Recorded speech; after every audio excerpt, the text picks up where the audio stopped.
Hi everyone and welcome to the lecture on human aggression and violence. We know that humans have been violent for a very long time. In the nearly 6,000 years of our recorded history, we have had about 15,000 wars. That makes it about 2.6 wars every year. Nowadays, we not only fear wars, but also terrorist attacks that kill many.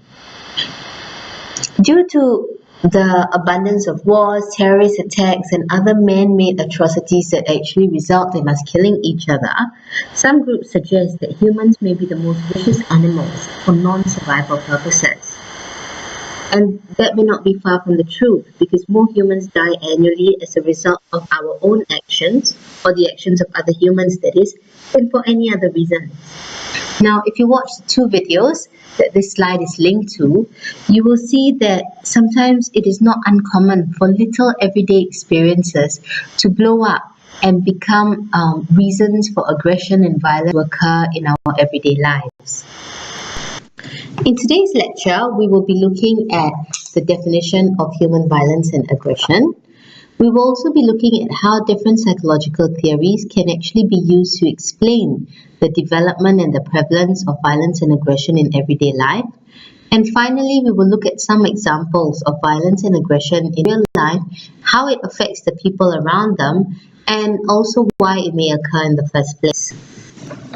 Now, violence and aggression is actually everywhere. It's all around us. We see it in the sporting arena, we see it in the mass media, in movies, even cartoons that little kids watch. We read about them in books, and there is so much on the online platform, like the internet, basically. So even though we may not realize it, violence and aggression is really prevalent in our everyday life, and we are exposed to it on a daily basis. As I mentioned earlier, they're prevalent in cartoons, which means that children too are exposed to it frequently. In fact, many children's cartoons, such as the very innocent-looking Tom and Jerry, are inherently violent in nature. Many popular movies that we watch are no different. In the sporting arena, many sports that children and adults either play or watch also contain elements of aggression. The actual degree of how much aggression it contains would vary among sports. Some examples of the more aggressive sports that are played in Singapore, for example, are rugby, football, hockey, and even netball, which we usually associate with females, so we assume there would be little aggression and violence, at least from a stereotypical point of view. Often, the aggressive behavior in sports is not limited to the actual athlete on the field alone, but is sometimes also evident among spectators. Aggression among spectators is mostly verbal, but sometimes it can escalate to becoming quite physical too. If you think back to many incidences of death, stampedes and fights, for example, during very popular football matches, you will see how violence there may actually come up among spectators watching a sport that they are very passionate about or very involved in. An interesting point to note is that while aggression in these areas of life expose us to aggression and violence as a whole, most people don't see anything wrong with it. In fact, it is widely accepted as part of entertainment or the sporting culture. Now, if you think about it within this context, there is actually a very thin line between what is acceptable and what is not when it comes to aggressive behaviors. The definition of what is and what isn't acceptable is also likely to vary across cultures, as they are very strongly bound by social norms. This slide summarizes the widely accepted definitions of aggression and violence. But before we go into these definitions, I want to bring to your attention 2 points. Firstly, that while aggression may hurt others, not all aggressive behaviors are considered to be criminal in nature. For example, a police officer who uses reasonable levels of force on a criminal who is trying to escape or is struggling is thought to be exercising aggression, but he is not thought to be engaging in a criminal act, as what he is doing is considered to be part of his job and part of law enforcement. Secondly, although violence and aggression may seem to be related, not all aggression is physically violent. This is something that we will explore in more detail as we look at relational aggression in one of the future slides. So, aggression then is a behavior which causes intentional harm to another person. More specifically, aggression is defined as any sequence of behavior to which the goal response is to injure the person towards whom it's directed. Although some definitions emphasize the role of intention, most psychologists agree that it is the actual observable behavior causing harm that defines aggression. Thus, aggression can also be defined as angry or violent feelings of behavior. Violence, on the other hand, is defined as behavior that is perpetrated or attempted with the intention of harming another individual, or behavior that is intended to destroy an object. Now, when studying this topic, it also serves to remember that while it may seem like these behaviors are purely negative, they are to some extent valued in sports and politics and even the corporate world. As you may have already figured out, there are some aspects of aggressive and violent behavior that researchers still cannot agree on. However, what most researchers do agree on is that both violence and aggression are usually the basic ingredients present in violent crime. Again, they do however differ in their opinions of the degree to which aggression is determined by genes, that is, it is genetic, or that it is a learned behavior. Now, this brings us back to the issue of nature versus nature that was covered in previous lectures. Now, does it really matter whether it is genetic or learned? And why does this matter within the context of criminal psychology, you may ask? It does matter because it affects our approach to not just understanding these behaviors, but also in dealing with these behaviors and their consequences. For example, if behaviors are thought of to be genetic, they're not changeable and they're not within somebody's control.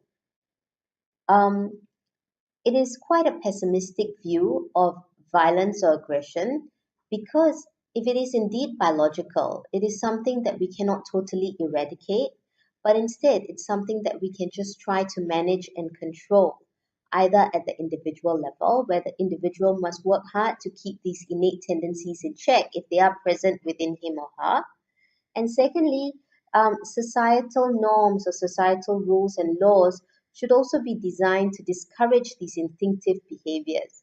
This is not always easy to do, also because we cannot then punish somebody for really exhibiting these behaviors because if it is genetic, it's not within his or her control. On the other hand, if we think that these behaviors are learned, that means it can also be unlearned. This is therefore a more optimistic view of violence and aggression because if it is learned, then it is not inevitable. Thus, if we know how people acquire or learn these behaviors, we can manipulate these factors in the environment to make sure that they can also either unlearn these behaviors or not even learn them in the first place.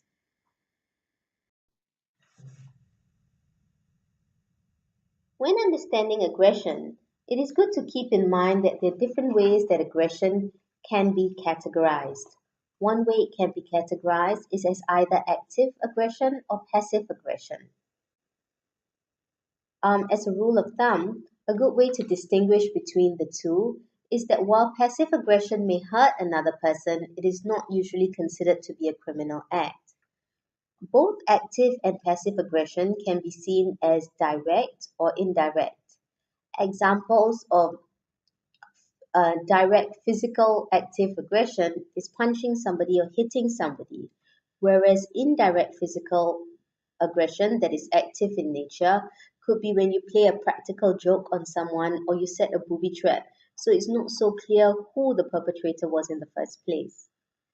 When it comes to passive aggression, on the other hand, direct physical aggression would include obstructing somebody's passage by putting something in their way. So the perpetrator himself or herself is not there in the situation. Or an example of indirect physical passive aggression would be just refusing to perform a necessary task even when asked to do so. Aggression may not always be physical, it could also be verbal, where active verbal aggression would include, that is direct in nature, would be insulting the victim to his or her face, whereas indirect active verbal aggression would be by, for example, spreading gossip behind the person's back. Passive verbal aggression would be refusing to speak to somebody when it is sorry, I'm going to repeat that. Passive verbal direct aggression would be, for example, refusing to speak to somebody even when they speak to you. And passive verbal indirect aggression would be to refuse consent to allow someone to do something even when they explicitly ask you to do so. Another way to look at aggressive behaviors is to classify them as either being overt or covert in nature. One easy way to distinguish between the two types of aggression, overt and covert, is to understand that overt aggression usually involves direct confrontation or administration of physical harm. This kind of aggression usually decreases with age, as does most other violent behaviors. The emotions involved in such actions are usually very intense. They also involve high levels of arousal and anger. Usually, these acts are a result of an impulsive individual who may lack the social cognitions required to address the problem in a non-aggressive manner. These types of acts usually start early in life, particularly with boys. Covert aggression, on the other hand, is usually more sneaky in nature. It involves more concealment or dishonest behavior, and unlike overt aggression, such acts are likely to increase with age as people realize that they are less likely to be caught or sanctioned if their aggressive behaviors are covert in nature. These acts, while usually less intense, are not a result of emotional reaction. They are also more likely to have been thought through and premeditated. Examples of covert crimes include fraud and theft. And unlike overt aggression, which relies on strength, covert aggression requires a certain level of cognitive ability so the individual is able to calculate and plan his actions beforehand. Finally, covert aggression also usually involves some strategy to ensure that the perpetrator is able to escape his deeds or therefore not be punished for his aggressive actions.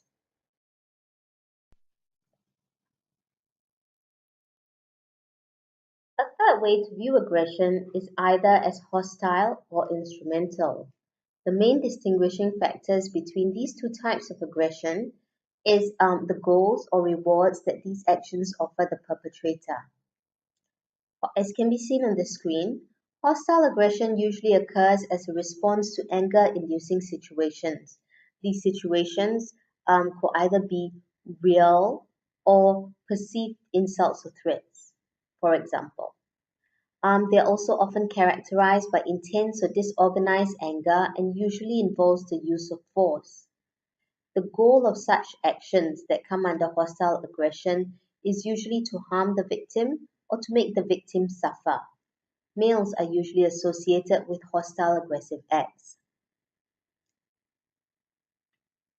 Instrumental aggression, on the other hand, usually does not plan to use violence. That is, being violent is not part of the goal or the action plan the perpetrator has in the first place. That is, harm is not usually intended unless it interferes with the perpetrator reaching his or her goal. It can be seen as a response to competition or as a very strong desire for a particular object regardless of its cost. Objects in this sense could refer to money, power, or even status symbols such as jewelry, designer goods, etc. Usually, the goal in practicing instrumental aggression is for personal gain, and there is usually no intent to harm the victim unless there is interference. Females are usually more likely to be associated with instrumental aggression as it is less likely to use force and more likely to be premeditated and thought through. Most of the time, both types of aggression do not occur in isolation, as most acts of aggression usually have multiple motives and therefore have a combination of both types of aggression. The law specifically does not distinguish between these two types of aggression, but instead, when it comes to punishment, it usually looks at the end result of the aggression and how much hurt has actually occurred. Now, if you look at this next slide, you'll see that you will see a picture of two boxers who are quite famous. Um, you will see actually three people in this picture. There is the Empire. There is a guy who is right in front of the Empire, that's to your left, and there's a guy to your right. What may not be clear in the slide is that the guy to your left is Mike Tyson, and what he's actually doing is biting off the ear of the guy on the right, who is Evander Holyfield. Now, what actually happened is that in 1997, Mike Tyson, who was the boxing champion at that time, was disqualified for twice sinking his teeth into Evander Holyfield's ear, biting it off and spitting it on the canvas of the boxing ring during a boxing match. And this particular boxing match was the third round of a rematch between the two biggest fighters of that time, that is Mike Tyson and Evander Holyfield. It was actually the kind of performance that outside the ring could be construed as a parole violation and a very serious crime because somebody was obviously hurt quite a lot. Now, when questioned, Mike Tyson was defiant in the face of disgrace, saying that he bit Holyfield in response to one of Holyfield's headbutts, which resulted in a cut opening over his right eye. So he said that he wasn't wrong and instead he was just retaliating to an action that was actually started by Holyfield.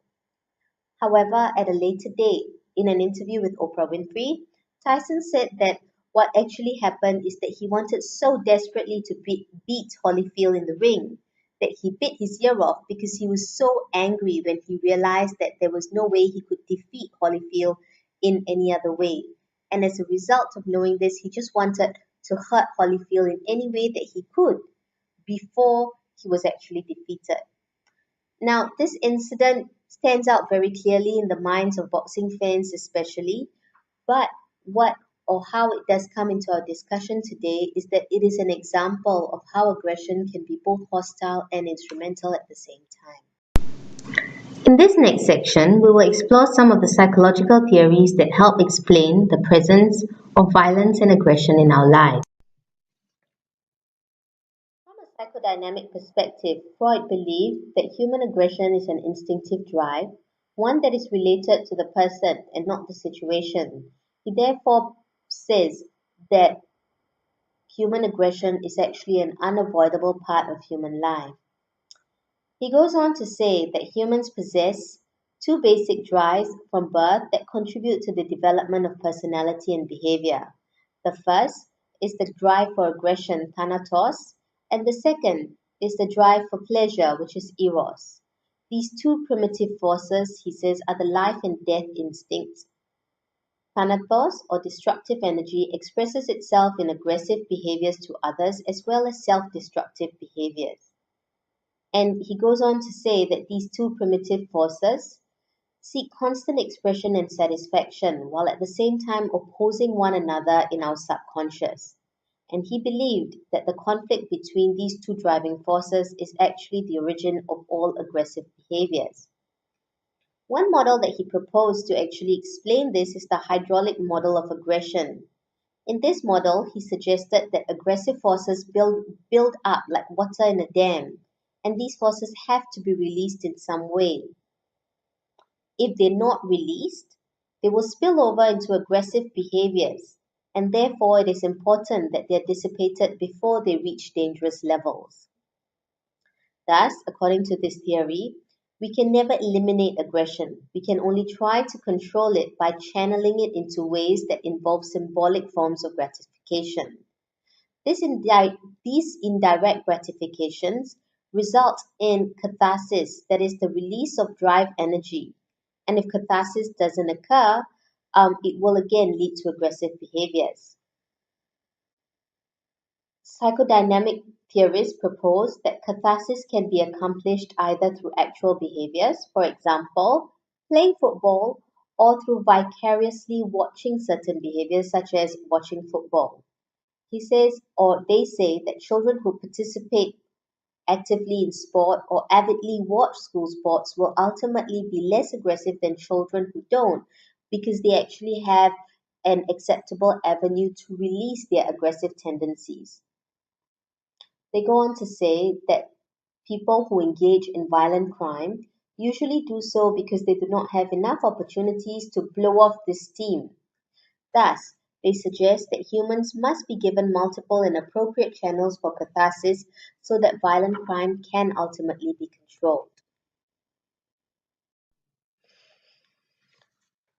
Evolutionary psychology is another branch of psychology that attempts to understand aggressive and violent behaviors. Evolutionary psychologists use a method called ethology, that is, the scientific and objective study of animal behavior, usually with a focus on behavior under natural conditions, to understand behaviors as a product of evolution. These behaviors are usually seen as an adaptive trait to help a particular species continue. This branch of psychology suggests that aggression is actually not pathological in nature, but instead it is normal behavior, especially for males, as it allows them to protect their territory and defend what is important to them. It also suggests that aggression is indeed an inherited and even an important instinct as it helps meet the following needs.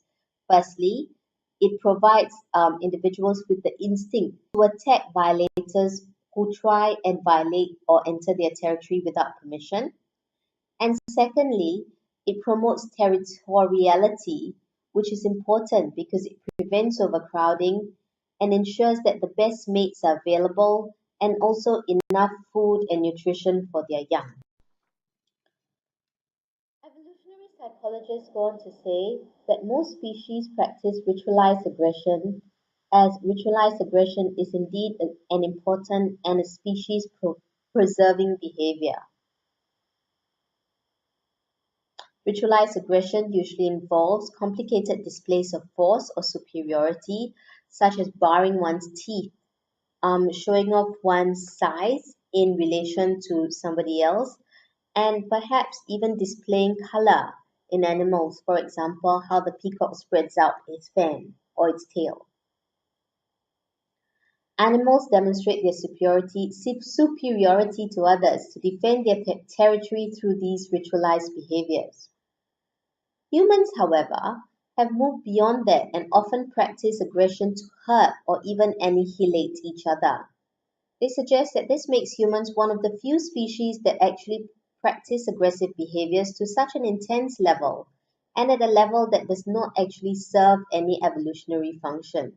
In fact, it may even go against the principle of evolution.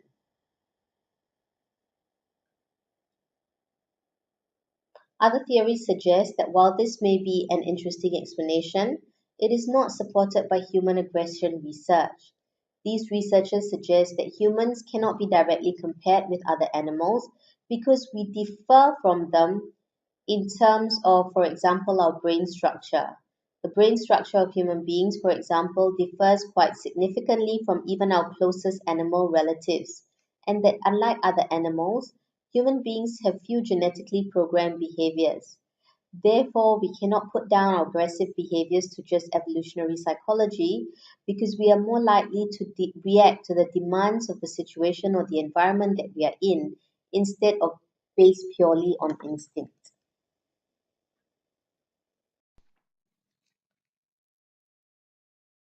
The frustration aggression hypothesis has been explained in detail in previous lectures. Thus, I will only summarize it here to say that individuals are likely to resort to aggressive behaviors when they feel that their ability to reach an anticipated goal is blocked in some ways. Aggression then is a natural response to these feelings. Do also watch the short video, the link is on the slide, to see how this could affect behavior in a real life situation. Cognitive theorists believe that aggression is a learned behavior. It is not something that is innate or inborn.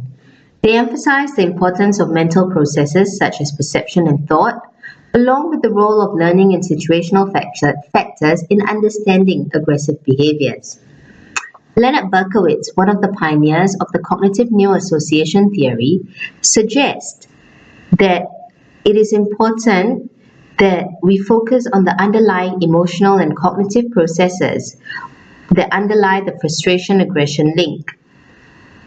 This theory suggests that negative influences produced by disagreeable occurrences, and these disagreeable occurrences may be physical or psychological in nature, encourages various thoughts, expressive motor reactions, memories, and physiological reactions linked with both the fight and flight trends. These relations, as a result, enhance basic feelings of anger in the fight response or basic feelings of fear in the flight response. The aversive events producing negative affect could include frustration, provocation, loud noises, uncomfortable temperatures, and even unpleasant odors sometimes. At the earlier stages, the model suggests that cognitive processes have little influence beyond the immediate appraisal, which explains why some people may act quickly and based on impulse. Take, for example, a teenager who is frustrated with school and vandalizes the school bus as a result of this frustration and aggression. At the later stages, the theory suggests that cognitive appraisal plays a bigger role to mediate emotional reactions, and this then results in more controlled reactions. Displaced aggression theory, on the other hand, basically suggests that aggression is actually displayed at somebody who is the target or victim who just happens to be in the wrong place or the wrong time. The theory suggests that aggression is displaced because the individual cannot aggress against the actual source of provocation. As a result, he or she takes out that feeling of aggression and frustration on the innocent party who is mildly annoying. Take, for example, a parent who is very frustrated at his or her boss at work. He is unable to express that frustration towards his or her boss because of social norms of the office. He comes home bringing back feelings of frustration, and he or she may react excessively towards his or her child, for example, who accidentally spills a cup of milk on the table.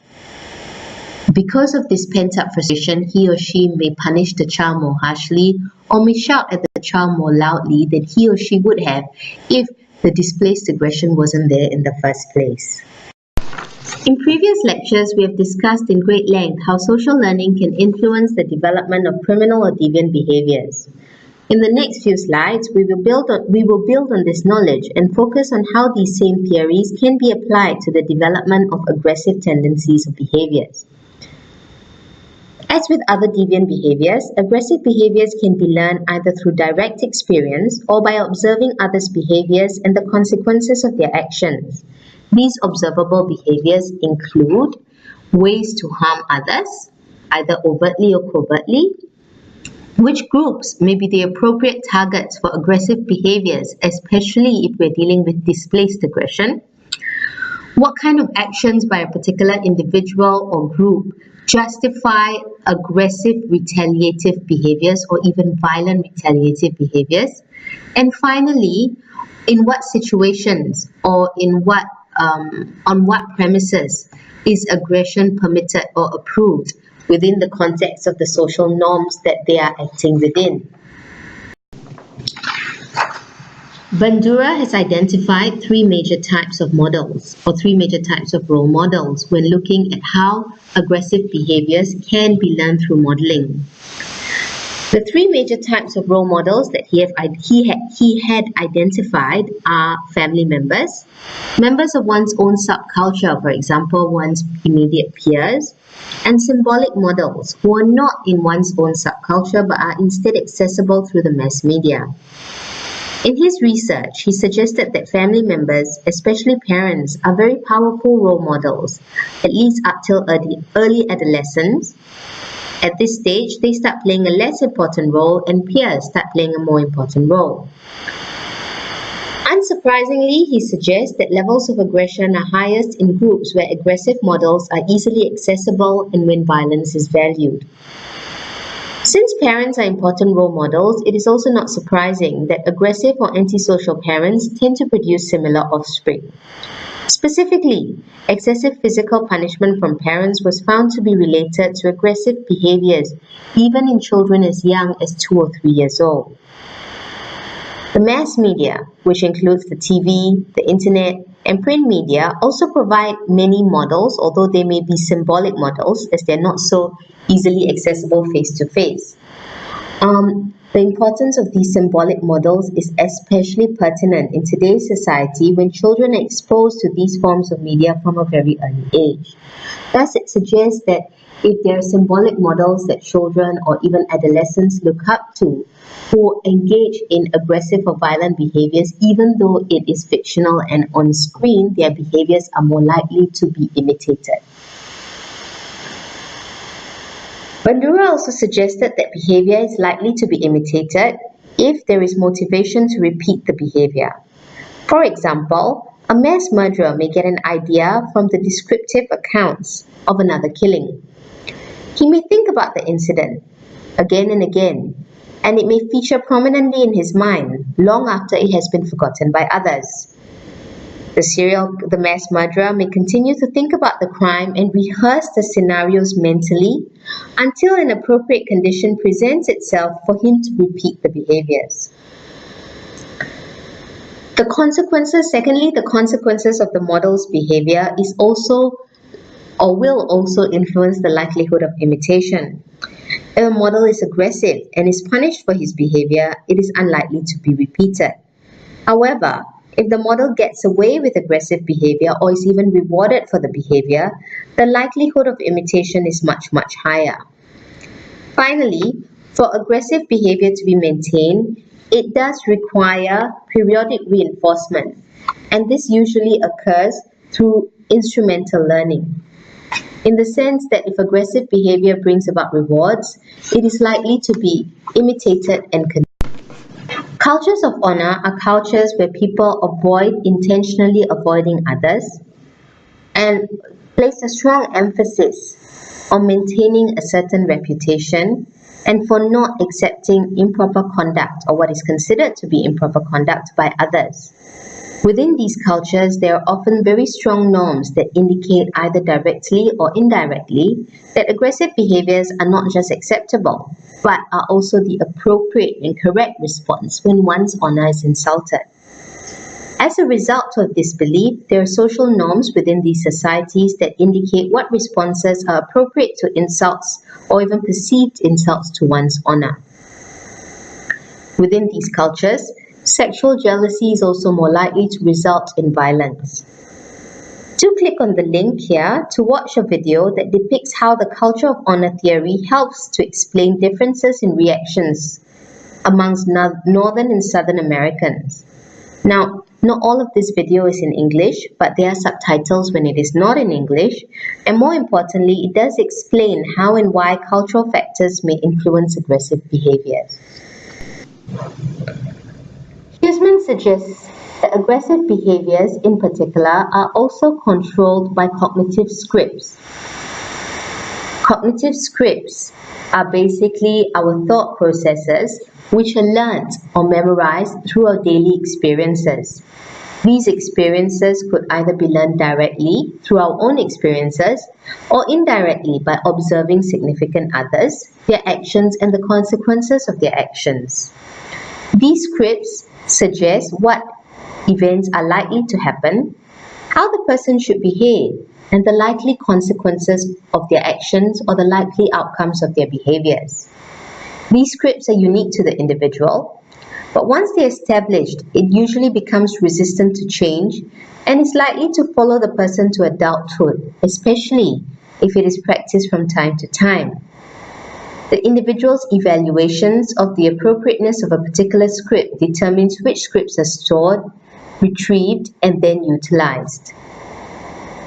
When deciding on which scripts should be utilized, emotions also play a role in the selection of the scripts. For example, an angry person is more likely to choose a hostile script compared to somebody who is happier. The hostile attribution bias suggests that those who are prone to violence are also those who are more likely to interpret ambiguous actions as being more hostile and threatening. That is, what it is suggesting is that when someone infers that when an act was committed with hostile intent, they are more likely to react to this act with hostility. For example, aggressive and violent youth are known to have hostile attribution biases, and therefore they interpret events in a more negative light.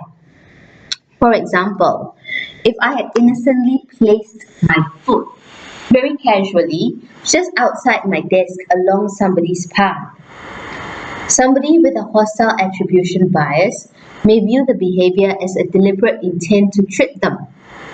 The person therefore is more likely to react with hostility and aggression to the placement of my foot compared to somebody who doesn't have a hostile attribution bias. Those with hostile attribution biases are also less likely to seek additional facts, generate alternative solutions, and think of the consequences of their aggressive behaviors. Research has indicated that the hostile attribution bias begins to develop during the early preschool years and seems to be stable throughout adulthood. There is also a significant relationship between experiencing peer rejection, maltreatment and abuse as a child, and the development of hostile attribution biases. This is not surprising, as these children are likely to become hypervigilant towards hostile cues and are therefore very ready to perceive hostility in somebody else's behavior. Thus, their hostile actions, which may result in them persistently breaking the law, could actually be their way of coping with and mastering the hostile environment that they perceive themselves to be living in. The General Aggression Model, or the GAM, is a social cognitive model that includes situational, individual, and biological factors that interact to produce a variety of cognitive, emotional, physiological, and behavioral outcomes. It is an attempt to integrate the different theories of aggression to actually explain why aggressive behaviors may occur. Firstly, it looks at the individual's perception of the environment. One of the concepts that we just covered, hostile attribution bias, comes into play here. If you remember, I said earlier that somebody with a hostile attribution bias somebody who perceives the environment to be hostile or aggressive in nature is more likely to draw on those cues. Those cues then are more likely to be interpreted as an act of aggression towards him or her. The person then is more likely to choose a cognitive script that would require him to act out an aggressive behavior. Thirdly, the expectation of the outcome as to whether he or she would be sanctioned or rewarded for the aggressive behavior, or whether he or she would be successful in carrying out the aggressive behavior, would also influence the individual's choice on whether to aggress or not. Finally, the individual's knowledge or belief about how other people would respond to the situation. For example, whether the aggression he or she practices would fit in with the social norms, would be sanctioned by others, or would receive reproving remarks from somebody else, would influence whether he or she chooses to aggress as well. According to this model, violence usually escalates from a specific triggering event. And this event will either be a serious event or a very benign event that is perceived to be hostile in nature. If the individual or group perceives the behavior to be, or the action to be, unjust or unfair, the individual or group may want to retaliate against the perpetrator or perpetrators. The model also suggests that violence could be a result of the deprivation of resources to meet the basic needs, and these basic needs could either be psychological, emotional, physical, or social in nature. Finally, the model also suggests that when potential human targets are dehumanized, it also is likely to intensify violent behaviors. This is something that we will look at a little bit more when we examine the concept of terrorism in future lectures, which will be covered next time. In this final section, we will look at some examples of how violence or aggressive behaviors play out in real life. There are many different forms of bullying, and traditionally bullying was seen as something that was physical in nature, where you hit, punch, kick someone, or verbal in nature, where somebody is insulted or called names. There is also social bullying, where, for example, an individual is ostracized by a particular group. Nowadays, there is a rise in another form of bullying, that is cyberbullying. Although cyberbullying may occurs in the virtual arena, its impact can be very real in the real life world, as its impact is usually emotional in nature. Please click on the link here to watch a video to see how cyberbullying resulted in one teenager attempting suicide.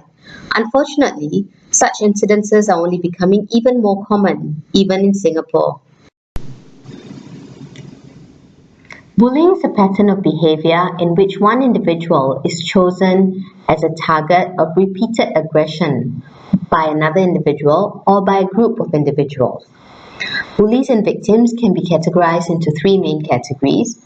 Firstly, some people are pure bullies, that is, they only bully, they are not bullied in return. Secondly, some people may be pure victims, that is, they are only bullied and they are not bullies themselves. And thirdly, some are bully victims, which means that they may be bullied and the victims in one situation, but they may be the perpetrator or the bully in another. An example of this is a child who is abused at home and is the victim of home violence or family violence, who then chooses to prey or target other children in the school environment where he or she is the bully. We know that when it comes to why people choose to bully, it is usually because the bully's perception of others is often guided by the hostile attribution bias that we talked about earlier. They may also bully because they want to hold power over somebody else or want to be able to control somebody else. Or they may bully somebody to be part of a group that is considered to be powerful, and this kind of bullying is usually a result of peer pressure.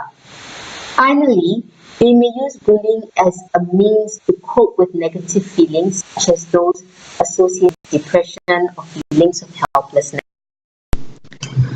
In most cases, bullying is not extreme, it is verbal, or it may be physical, such as pinching somebody, stealing from them, kicking them. It is not extreme in the sense that it does not result in extreme physical danger to the victim or near death, or does not involve near-death occurrences or incidences. In some cases, however, extreme bullying does happen. While it is not as common, it does have a much higher impact physically and emotionally when it does happen. If you click on the link here, it will take you to this article where you will read about how two girls who are 18 years old tortured another 14-year-old girl for 17 hours.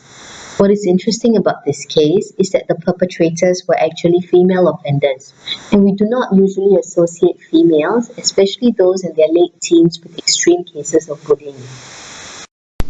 Another arena or another location where aggression seems to be becoming more common is in the workplace. Workplace aggression is defined as any form of behavior through which individuals seek to harm others in the workplace. Usually, aggression in the workplace tends to be covert in nature, simply because overt aggression is not sanctioned or is not looked upon favorably. There are four major types of workplace aggression. Firstly, there are people who abuse their supervisory authorities. There is a supervisor who bullies his subordinate, either directly or indirectly. It could also include sexual harassment when it occurs between a superior and his or her subordinate. Expressions of hostility, which again are usually covert in nature, where you talk behind somebody's back or spread rumors about somebody. Obstructionism, where the perpetrator covertly tries to interfere with important activities involving the victim. For example, trying to impede the victim's career progression or block his possibility of being promoted. Very rarely, we have incidences of overt aggression where physical assault or even theft may occur in the workplace. Now, why does workplace aggression occur? There are many reasons for this. Firstly, it could occur because of perceived unfairness, where a group or an individual may feel that they are not being treated fairly. And so they try and deal or cope with this perceived injustice by using force or aggression. Workplace aggression is also more likely to occur in a workplace that is accepting of interpersonal violence, or it may occur as a result of workplace changes that affect employees negatively. Some examples of this include downsizing or layoffs, which results in employees being retrenched, or it could include, for example, the increased use of part-time employees, which means that full-time employees are also either retrenched or have their working hours cut down, which then affects their income. And sometimes when employees are unable to cope with their frustration in a legally accepted way or in a socially accepted way, they may turn to covert forms of aggression to actually cope with these changes at their work environment. The last type of aggressive behavior that we're going to look at in today's lecture is hate crimes. And hate crimes are basically violent acts which are directed towards a particular individual or members of a group merely because of the target's racial, ethnic, religious, or gender characteristics. And what is sometimes becoming more common now is the individual's sexual orientation. We know that hate crime is on the rise. In fact, as early as 10 years ago, almost 10,000 offences of hate crimes were reported, and in the US alone. Of this number, almost 50% was due to racial biases. As the world becomes more divided in terms of religion especially, the number of hate crimes is increasing. Hate crimes can be divided into four main categories. Firstly, thrill-seeking hate crimes, where the perpetrator actually engages in hate crimes for sadistic reasons, where he enjoys tormenting another individual or group. Reactive hate crimes, where the perpetrator actually targets a group as a form of defense when he or she feels that he or she is being threatened. Mission-based hate crimes, where the perpetrator feels that he or she is duty-bound to actually annihilate or get rid of a particular group because of his or her moral convictions. Or hate crimes can also be retaliatory in nature when they are committed in response to a hate crime that they themselves have been targeted of. And now the hate crime that they themselves have been targeted of could either be real or a perceived one. Watch this video to see how to watch the video by clicking on the link here to look at an example of hate crime and its impact on the individual and the society around him. And that brings us to the end of today's lecture. If you have any questions, please either call me, make an appointment to see me, or email me. Thank you.